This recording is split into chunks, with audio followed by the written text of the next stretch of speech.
Hello, we are here at the booth from Midwest Optic together with Georgie, and I would like to give over to Georgie so he can show us and introduce to his products here at the booth.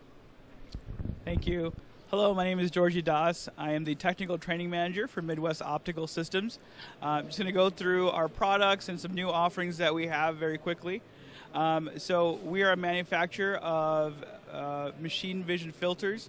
They're really focused on the machine vision industry. We have a pretty wide variety of offerings, and some unique things about us are that both in the different wavelengths that we offer, again centered on machine vision, and then also the different types of mounts that we can offer, the different ways that the filters can adapt to the system. We offer the widest variety, whether it's in front of the lens, behind the lens, or even a custom size or shape.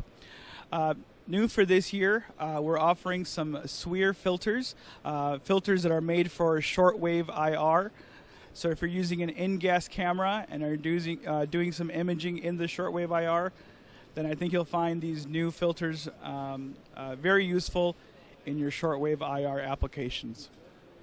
So if you have any future questions or want to see some application images, please visit our website at www.midopt.com. Thank you.